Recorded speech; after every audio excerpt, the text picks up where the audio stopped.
तुम्ही असे अनेक चित्रपट पाहिले असतील की ज्यामध्ये एखादा गुन्हेगार किंवा दहशतवादी संघटना किंवा देशद्रोही जे सूड उगवण्यासाठी आर्थिक व्यवस्था ढासळवून देशाला गुडघ्यावर आणण्यासाठी सॉफ्टवेअर गडबड करतात जेणेकरून सर्व सुरक्षा व्यवस्था ठप्प होतील, पण ऐनवेळी हिरो येऊन ते सर्व प्रयत्न हाणून पाडतो, संकट टळतं। आपण हे सर्व चित्रपट पाहण्यापुरतं अनुभवत असतो आणि चित्रपट संपला की विसरून जातो, पण जेव्हा हे प्रत्यक्षात घडतं तेव्हा काय होईल याचा विचार कधी आपण केला नसेलच। तर तो विचार करण्याची वेळ आता आलेली आहे, कारण आजच अर्ध्याहून अधिक जगामध्ये ज्या सॉफ्टवेअरमुळे जगाचे आर्थिक गणित सुरक्षा यंत्रणा कार्यरत आहेत त्या मायक्रोसॉफ्टच्या सर्व्हरमध्ये बिघाड झाला आणि जगभरामध्ये हाहाकार माजला।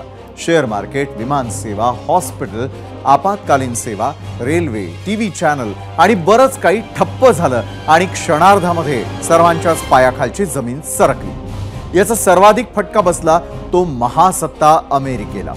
Australia, New Zealand, Spain, Germany, England, दक्षिण आफ्रिकेसह भारतालाही हा आघात सहन करावा लागला। सर्वाधिक फटका हा जगभरामधल्या वेगवेगळ्या बँका आणि एअरलाइन्सलाही बसला। भारतातही इंडिगो, स्पाइस आणि अकासा एअरलाइन्सला नाहक त्रास सहन करावा लागला। दिल्ली, मुंबई, बेंगळुरूसह अनेक एअरपोर्टवरती विमान सेवा प्रभावित झाली। अनेक IT कंपन्यांमध्ये काम करणाऱ्यांची कॉम्प्युटर, लॅपटॉप स्क्रीन निळी झाली आणि त्यासोबतच स्क्रीनवर कॉम्प्युटरमध्ये सिस्टम एरर असा मेसेज येतो आणि मशीन रिस्टार्टचा पर्याय येतो। मायक्रोसॉफ्टला क्राउडस्ट्राइक ही फर्म ॲडव्हान्स सायबर सिक्युरिटी देते। त्यांच्या अपडेटच्या गडबडीमध्ये झालेल्या बिघाडाचा हा सर्व परिणाम, पण या एवढ्या मोठ्या प्रमाणात झालेल्या तांत्रिक बिघाडामुळे प्रत्येक देशाकडे असलेल्या अण्वस्त्रांचा, आर्थिक गंगाजळीचा, डेटाच्या सुरक्षा व्यवस्थेचा प्रश्न निश्चितच ऐरणीवरती आलेला आहे।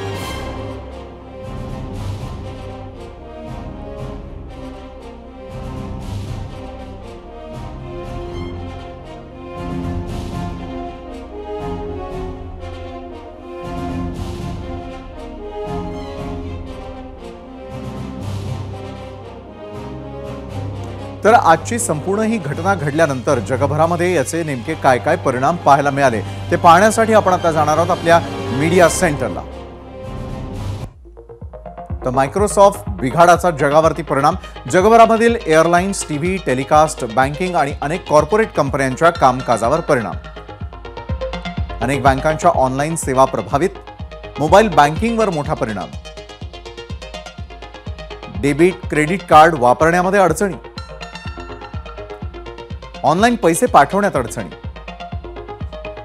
छोटी मोठी दुकानं ते शॉपिंग मॉल अनेक ठिकाणी खरेदी विक्रीवरती त्याचा परिणाम, लंडन शेअर बाजारावरती परिणाम, 8 दिवसांवर आलेल्या पॅरिस ऑलिम्पिकच्या IT सेवेचा खोळंबा, तर ब्रिटनमधील सर्वात मोठ्या GTR या रेल्वे कंपनीचं काम प्रभावित, विमान सेवेवर सर्वात जास्त परिणाम, 1400 पेक्षा जास्त विमानांचं उड्डाण रद्द, 3000 पेक्षा जास्त विमानांचं उड्डाण उशिरानं, तर ब्रिटनमध्ये स्काय न्यूज चॅनलचं प्रसारण बंद करण्याची वेळ, ऑस्ट्रेलियामध्ये 5 मोठ्या बँका आणि टेलिकॉम कंपनी टेलेस्ट्रा ग्रुपच्या कामकाजावरही परिणाम, भारतात इंडिगो, स्पाइसजेट, आकासा एअर आणि विस्तारा आणि एअर इंडिया एक्सप्रेस या 5 विमान सेवा प्रभावित, तर तांत्रिक समस्येमुळे बुकिंग, चेक इन आणि फ्लाइट अपडेट सेवा प्रभावित।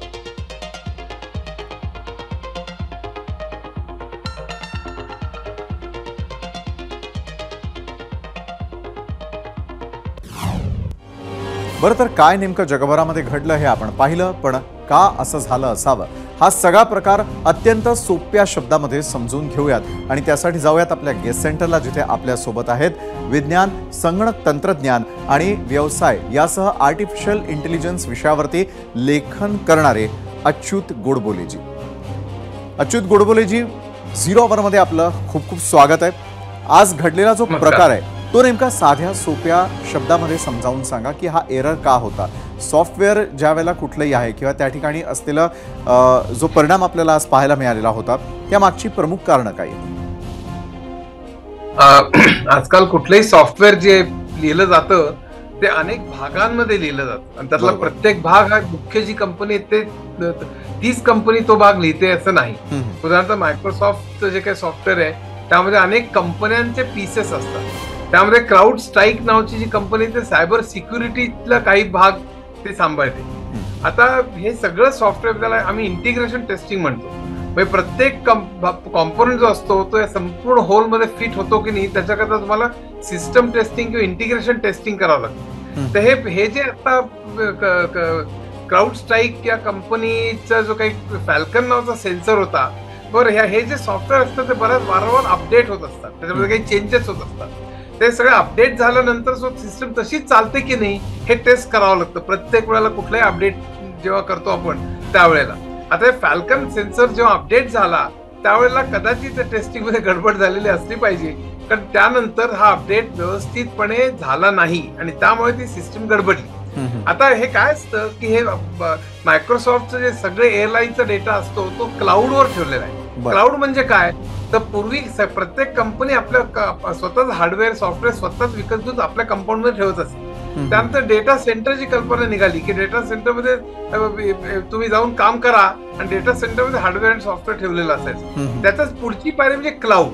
तर क्लाउड म्हणजे अक्षरशः शेकडो मोठमोठे सर्व्हर्स ठेवलेले असतात, ते तापतात म्हणून ते थंड करण्याची व्यवस्था असते आणि ते त्यामुळे नदीच्या काठी वगैरे असे ठेवलेले असतात. तर मायक्रोसॉफ्ट त्यातलीच एकदा या संपूर्ण मोठा डेटा जो आहे तो डेटा हँडल करण्याकरता क्लाउड सर्व्हिसेस म्हणून असतात. त्या सर्व्हर कुठे डेटा ठेवलेला आहे आपल्याला कळण्याची गरज नसते. आपण उदाहरणार्थ जीमेल जो वापरतो तो जीमेल सुद्धा तो क्लाउड मध्ये ठेवलेला असतो, आपल्याला माहित नसतं तो कुठे ठेवलेला आहे म्हणून. आपण जेव्हा तो वापरतो तर तो क्लाउड मध्ये आपल्याला आणण्यात येतो आणि आपल्या पीसीवर दाखवला जातो. तर ही झाली क्लाउडची कॉन्सेप्ट. क्लाउड जे सिस्टम आहे त्या सिस्टमला धक्का लागला, त्यामुळे सगळा डेटा त्यांचा जो आहे तो ऍक्सेसिबल होईना, सिस्टम डाऊन झाली.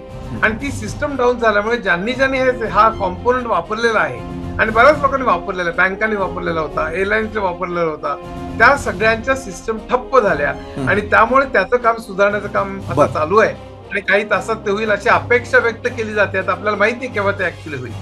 बरं, पण हा सगळा प्रकार सायबर क्राईमचा वाटतो का? आता हा कंजेक्चरचा भाग झाला. म्हणजे आता अजूनही त्याच्यावरती काही कन्क्लुसिव्ह सांगता येईल असं मला तर वाटत नाही. हे होऊ शकतं पण हे अशक्य नाही, कारण आता सायबर सिक्युरिटी सायबर क्राईम हा इतका प्रकार वाढलेला आहे, अटॅक्स वगैरे इतके वाढलेले आहेत की ह्याच्याविषयी नक्की ते नाही असं सांगणं मला तरी छातीठोकपणे सांगणं शक्य नाही या क्षणाला. बरं, पण असा प्रकार जर भारतात घडला तर आपण त्यासाठी सक्षम आहोत? मला काय माहितीये काय, सायबर सिक्युरिटी सिस्टम्स आपल्या किती सक्षम आहे त्याच्याविषयी मला शंका आहे. आपली तयारी असली पाहिजे खरं म्हणजे, पण भारतातल्या सगळ्या आता या ठिकाणी भारतातली सिस्टम म्हणण्याचा अर्थ नाही, कारण मायक्रोसॉफ्टची सिस्टम बरोबर आपण जे वापरतो, गुगल असेल, मायक्रोसॉफ्ट असेल, ओरॅकल असेल, एसएपी असेल, त्या सगळ्या सिस्टम जगभर चालणाऱ्या सिस्टम त्या भारतात असं की वेगळं काही नाही. त्यामुळे त्या सिस्टम्समध्ये सायबर सिक्युरिटी किती मोठ्या प्रमाणावर किती भक्कम तऱ्हेने उभी केलेली आहे हे सगळ्यात महत्वाचं आहे. ती मायक्रोसॉफ्टमध्ये आतापर्यंत भक्कम आहे असं वाटलं होतं हा आजचा प्रसंग घडण्याच्या अगोदर, आणि हा सुद्धा प्रसंग एवढा मोठा आहे असं वाटलं नव्हतं. पण किती तास झालेत बघा, केवढ्या प्रचंड मोठ्या खळबळ, म्हणजे एवढ्या एअरलाईन्स आणि एवढं क्यूज आणि एअरपोर्टवरती धुमाकूळ एवढ्या, आणि त्याचा परिणाम असा होणार आहे की जरी काही तासात ते सुधारलं तरी किती त्याचा परिणाम होणार आहे ते बघा. म्हणजे त्याच्यामुळे कित्येक रोबोट सुद्धा बंद पडले, तर हॉस्पिटलमध्ये काही त्रास झाला, पेशंटचा त्रास झाला, ते नुकसान कोण भरून निघणार आहे, हा फायनान्शियल आणि लिगल पण आस्पेक्ट यातलं बरेच बाहेर येणार आहेत. ते इतकं सोपं प्रकरण राहणार नाही. पण मग सर, मायक्रोसॉफ्ट सारखी ज्यावेळेला इतकी मोठी कंपनी एखादं सॉफ्टवेअर अपडेट करत असेल तर त्यावेळेला बॅकअप ठेवणं देखील गरजेचं असतं. बॅकअप सारखा काहीतरी उपाय त्यांच्याकडे असू शकतो का? यामध्ये त्याचा वापर होऊ शकतो का? हो, नाही ऍक्च्युअली खरं म्हणजे आम्ही जेव्हा सॉफ्टवेअर डेव्हलप करतो आणि मायक्रोसॉफ्ट तर माहीर आहे त्याच्यामध्ये, तेव्हा आम्ही त्याचा बॅकअप करत, बॅकअप असतोच, पण कुठलाही डिझास्टर किंवा कुठलाही प्रॉब्लेम आला तर त्यातनं कसे मार्ग काढायचे ह्याच्याकरता मॅन्युअल्स असतात आमची चक्क, की अमुक झालं तर अमुक करायचं, अमुक झालं तर अमुक, त्याचे ड्राय रन्स घेतले जातात. त्याचे असं झालं तर काय करायचं असे रन, स्पेशली मोठमोठ्या सिस्टम्स मध्ये की ज्याच्यामुळे संपूर्ण असं जगभर परिणाम होईल त्याचे ड्राय रन्स घेणं. नंतर मी मगाशी म्हणलं त्याप्रमाणे अपडेट्स झाल्यानंतर संपूर्ण सिस्टम व्यवस्थित चालते की नाही ह्याचं टेस्टिंग करणं, या सगळ्या गोष्टी नक्कीच प्रत्येक आम्ही सॉफ्टवेअरमध्ये मस्ट आहे खरं म्हणजे. तर ते कुठेतरी राहून गेलं का काय त्याची कल्पना मला आता सांगता येत नाही, पण तो अपडेट नक्की नीट झाला नाही आणि त्यामुळे ही सिस्टम सगळी ठप्प झाली, सिस्टम डाऊन झाली, हे मात्र नक्की. बरं, पण या समस्येमुळे डेटा चोरला जाणं असेल, रोजचे व्यवहार असतील, जगभरामध्ये असलेला जो संपूर्ण कारभार आहे त्याच्या सायबर सिक्युरिटीचा प्रश्न उपस्थित केला जाऊ शकतो का? त्याला कुठेतरी धोका निर्माण होऊ शकतो का? हो, आता हा भाग कदाचित टेस्टिंग त्यांनी न केल्यामुळे, अपडेट नीट न झाल्यामुळे जर का असेल तर तो सायबर सिक्युरिटीचा भाग नसेल. पण हा अटॅकमुळे जर का झालेला असेल, जे शक्य आहे नक्कीच बरं का, आजच्या युगामध्ये कुठलाही सायबर सिक्युरिटी चा हे निघू शकतो. आणि तसं जर का झालं असेल तर मात्र हा फार मोठा प्रश्न आहे आणि आपल्याला अतिशय सावध राहायला पाहिजे. कारण डेटा चोरला जाऊ शकतो, डेटा कोणता दुसरा, आणि पुन्हा आता बँकेतला डेटा एक वेळ वगैरे ठीक आहे, पण डिफेन्सचा डेटा असेल, आपल्या शत्रू राज्यावरती केलेला आपण गोळा केलेला डेटा असेल तर तो खूप घातक ठरू शकतो. म्हणजे बँकेतला एखाद्या माणसाचा बॅलन्स वगैरे दुसऱ्या माणसाला कळला तर तेही वाईटच आहे. अर्थात प्रायव्हसी खूप महत्वाची आहे, पण ते इतकं भयानक नाही की जितकं आपल्या देशाची सिक्रेट समजा आपल्या शत्रूच्या हातात लागली तर ते फारच मोठं भयानक होऊ शकेल. त्यामुळे सिक्युरिटी हा खूप मोठा विषय आहे आणि तो आपण अतिशय काळजीपूर्वक हँडल केला पाहिजे. बरं सर, आजची जनरेशन ही खरं तर खूप टेक्नोसेव्ही आहे. प्रत्येक ठिकाणी टेक्नॉलॉजीचा वापर केला जात असल्याचं दिसतं. सर्वसामान्यांच्या जर स्क्रीनवरती अशा प्रकारचा मेसेज आला किंवा ती स्क्रीन ब्लू कलरची झाली तर अशा वेळेला फर्स्ट स्टेप काय असायला हवी? जसं आपण फर्स्ट एड असतं एरवी, तसं फर्स्ट स्टेप काय करायला हवी? ते आत्ता ब्लू जे आलेलं आहे त्या सिस्टम रिस्टार्ट करा अशीच सूचना येते. त्यामुळे तुम्हाला त्याशिवाय पर्याय नसतो.